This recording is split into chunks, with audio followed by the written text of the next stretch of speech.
తెలంగాణ రాష్ట్రంలో కాంగ్రెస్ ప్రభుత్వం ఏర్పడి సంవత్సరాల కాలంలో 6 గ్యారెంటీలు అని చెప్పి ఏ ఒక్క హామీ కూడా అమలు చేయకుండా, అదేవిధంగా తెలంగాణ రాష్ట్రానికి విద్యాశాఖ మంత్రిని నియమించకుండా హైదరాబాద్లో ఉన్నటువంటి HCU యూనివర్సిటీలో ఉన్నటువంటి 400 ఎకరాల భూమిని ఈరోజు రేవంత్ రెడ్డి సర్కారు అమ్మకానికి పెట్టడం జరిగింది.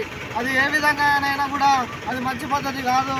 అందులో ఉన్నటువంటి మన నెమళ్ళు, పక్షులు, అదేవిధంగా విద్యార్థులు అనేక ఇబ్బందులు పడడం జరుగుతుంది. వెంటనే అటువంటి చర్యలు వెనక్కి తీసుకోవాలని డిమాండ్ చేస్తున్నాను. అదేవిధంగా రాబోయే కాలంలో విద్యార్థుల చేతిలో తెలంగాణ రాష్ట్ర ప్రభుత్వమైనటువంటి కాంగ్రెస్ ప్రభుత్వం మన పతనం అవడం ఖాయమని ఈ సందర్భంగా తెలియజేస్తూ ముగిస్తున్నాం. జై తెలంగాణ.